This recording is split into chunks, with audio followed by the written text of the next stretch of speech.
Welcome back to my Mind Mashups for another deep dive.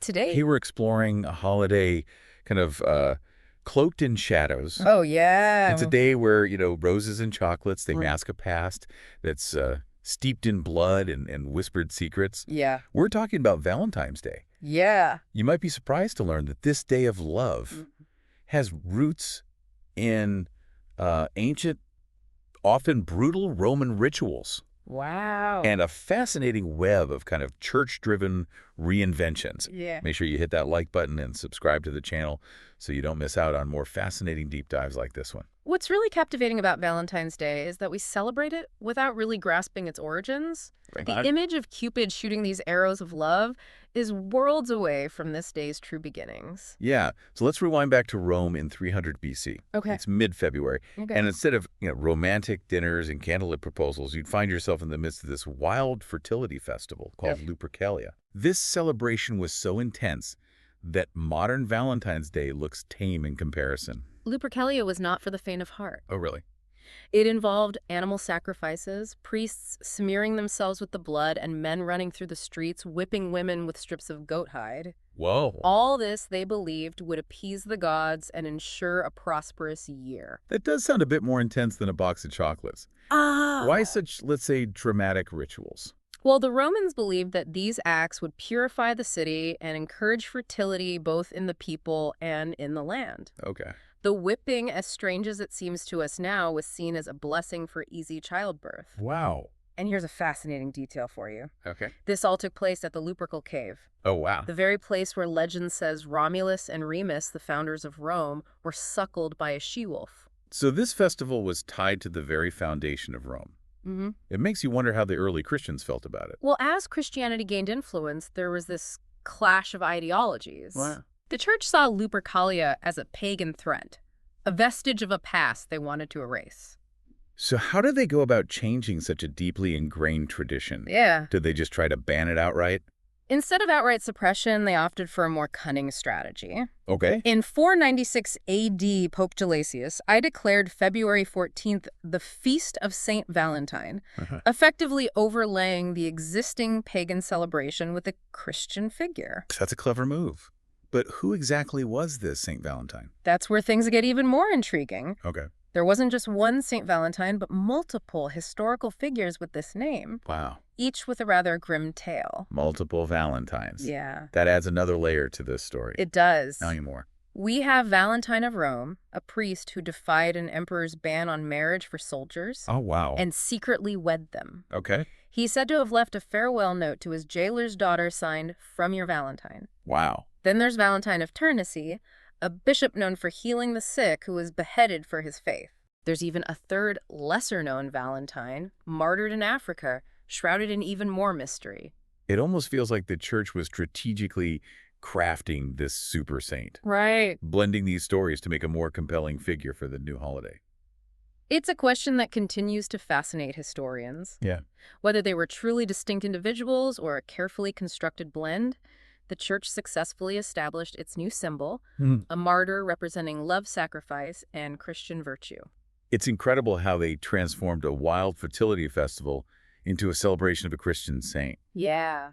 But how did we go from Saint Valentine to the idea of romantic love as we know it today? That evolution took centuries. Okay. And we can credit one poet in particular for pushing Valentine's Day further into the realm of romance, Okay. Geoffrey Chaucer. Chaucer, the Canterbury Tales guy. The very same. Go. In his poem, Parliament of Fowls, he links February 14th to the mating season of birds. This association solidified the connection between Valentine's Day and romantic love, particularly as it coincided with the rise of courtly love traditions in medieval Europe. So Chaucer's work helped shape the romantic connotations of Valentine's Day. Mm-hmm. Can you tell us more about this idea of courtly love?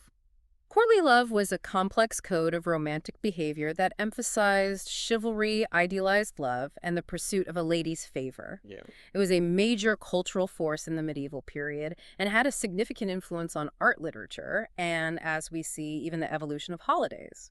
So thanks to Chaucer and the influence of courtly love, we start to see the emergence of Valentine's Day as a celebration of romantic love. Right. What happened next? Well, after Chaucer, the romantic associations with Valentine's Day continued to grow. Okay. By the 17th and 18th centuries, handwritten love letters and poetry became popular ways to express affection on this day. Okay. These personalized expressions of love really capture the romantic spirit of the era. Those handwritten notes do sound much more romantic than a mass-produced Valentine's card. Speaking of which, when did those come into play? The rise of mass-produced Valentine's cards began in the 19th century, Oh. which made grand romantic gestures accessible to everyone, not just the elite. Right. This marked a turning point in the history of Valentine's Day, for better or for worse. And this is where things get even more interesting. Yeah. Today, Valentine's Day is a multi-billion-dollar industry. Indeed, it makes you wonder, is this a natural progression of a beloved holiday or the result of clever marketing strategies? I'm leaning towards clever marketing. Companies like Hallmark florists and chocolatiers have undoubtedly capitalized on this holiday, shaping our modern perceptions of it. Absolutely. Their advertising campaigns have created an image of what a perfect Valentine's Day should look like, Right. almost making it a social obligation rather than a purely heartfelt expression of love. And this commercialization has led to some pushback, hasn't it? That's right. Not everyone is thrilled with the way Valentine's Day is celebrated today. Alternative movements like anti-Valentine's Day protests, Galentine's Day celebrations, and a growing emphasis on self-love have emerged, Okay. offering different ways to engage with the holiday and challenging its traditional commercialized aspects. And that's a fascinating thought to consider as we move into the next part of our deep dive. We've journeyed from bloody pagan rituals to the commercialization of love. Yeah. What other surprises does the history of Valentine's Day hold? Yeah. We'll explore that right after this. Okay. But for now, we're going to take a quick break. Welcome back to our exploration of Valentine's Day's surprising history. Before the break, we were talking about how Valentine's Day has become this multi-billion-dollar industry. Yeah. It's fascinating how companies have managed to create this sense of obligation around the holiday. It really highlights the power of marketing and advertising. Yeah. These companies have cleverly tapped into our fundamental desire to express love and turned it into a lucrative business. Yeah. Think about it when you see those heart-shaped boxes of chocolates or those elaborate bouquets of red roses. You almost feel compelled to buy them, Right. even if you hadn't planned to. It's true. They've crafted this picture-perfect image of what a perfect Valentine's Day should look like. And we feel pressured to live up to that ideal. It goes beyond the gifts themselves. The pressure extends to the entire experience, the fancy dinners, the romantic getaways, the grand gestures. It has become a kind of social performance, a way to demonstrate your love publicly. So what can we do about it? Are we destined to be swept up in this tide of commercialism? Not necessarily. I believe awareness is the first step. Okay. Once we recognize how these marketing tactics work, we can begin to resist them. We can choose to celebrate Valentine's Day in a way that feels authentic to us, Right. regardless of what advertisers tell us we should do. I like that. It's about reclaiming the day and defining it on our own terms. What is the ways people are doing that? There are quite a few interesting movements gaining traction. For example, there's the anti-Valentine's Day movement, Okay. which is pretty self-explanatory. It's a way for people to express their rejection of the holiday's commercialism and the pressure it creates. Right. They might participate in protests, organize alternative events, or simply choose to ignore the day altogether. Then there's Galentine's Day, which I personally love. Yes. Yeah. Galentine's Day, typically celebrated on February 13th, is all about celebrating female friendship. Right. It's a wonderful opportunity for women to show appreciation for the important women in their lives, their friends, sisters, mothers, mentors. It's a refreshing way to shift the focus away from romantic love and recognize the value of these other essential relationships. Precisely. And then we have the growing emphasis on self-love, which is about acknowledging your own worth and treating yourself with kindness and compassion. Valentine's Day can be a great opportunity to practice self-care and celebrate everything you love about yourself. It's a powerful reminder that we don't need a romantic partner to feel loved and valued. Exactly. Ultimately, I think the key is to find what resonates with you personally. Yeah. Whether you choose to embrace the traditional romantic elements of Valentine's Day, celebrate with friends, or focus on self-love, the most important thing is to celebrate in a way that feels authentic and meaningful to you. That's such a great message. Valentine's Day doesn't have to fit into a prepackaged box. Right. It can be whatever you want it to be. You've hit the nail on the head. And that brings us back to a deeper point. Even in something as seemingly straightforward as a holiday, we find layers of history, cultural influences, and evolving meanings. It's like peeling back the layers of an onion. The more you dig, the more you uncover. And sometimes those discoveries can be quite surprising. Hmm. I think it's essential to question the narratives we've been given and look beyond the surface of things. That's so true. We often accept traditions at face value without truly understanding their origins or the forces that have shaped them over time. It's easy to get caught up in the moment, especially with holidays.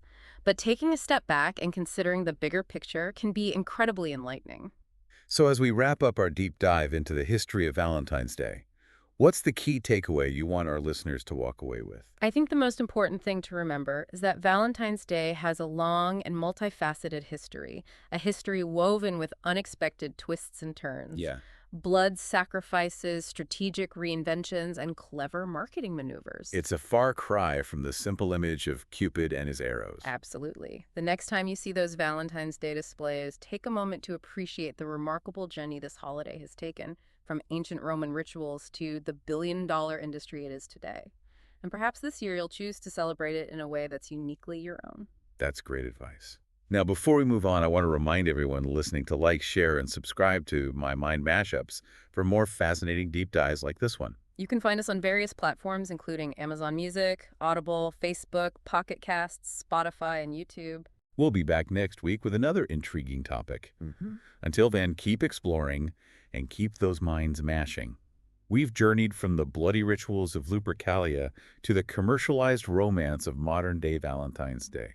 Yeah, It's certainly been a revealing look at the evolution of this holiday. it has. But before we wrap up, Mm-hmm. I want to leave our listeners with one final thought to ponder. Yes, there's one more fascinating aspect we haven't touched on yet. We've talked about the church's efforts to suppress pagan traditions, but it's remarkable how elements of those ancient rituals seem to have persisted in subtle ways. That's an interesting point. What do you mean? Well, consider the symbolism we still associate with Valentine's Day. Okay. The color red, for example, represents both passionate love and blood. Oh, The heart symbolizes romantic love, but also sacrifice. right. Even the act of giving gifts Yeah. could be seen as a modern echo of the ancient practice of offering sacrifices to the gods. That's a fascinating observation. Yeah. It's as if those ancient beliefs and rituals haven't vanished entirely. Right. They've simply been transformed and reinterpreted over time, woven into the fabric of our modern celebrations. Precisely. It makes you wonder just how much of our modern culture is still shaped by echoes of the past, Yeah. even in something as seemingly simple as a holiday like Valentine's Day. Right. We find these intriguing connections to ancient practices. It's a reminder that history isn't just something that happened long ago. Yeah. It's all around us, influencing our lives in ways we might not even realize. Absolutely. Yeah. Perhaps that's the most captivating aspect of Valentine's Day. It embodies this unique blend of ancient and modern, sacred and secular love and sacrifice. Right. It's a holiday that carries the weight of centuries, whispering tales of forgotten rituals and evolving traditions. So as you celebrate Valentine's Day this year, whether you're with a romantic partner, spending time with friends, or indulging in some well-deserved self-love, Yeah. take a moment to consider the echoes of history hidden beneath the surface of our modern traditions. Happy Valentine's Day to all our listeners. And don't forget to like and subscribe to My Mind Mashups for more fascinating deep dives. You can find us on Amazon Music, Audible, Facebook, Pocket Casts, Spotify, and YouTube. We'll be back next week with another intriguing topic. Until then, keep exploring and keep those minds mashing.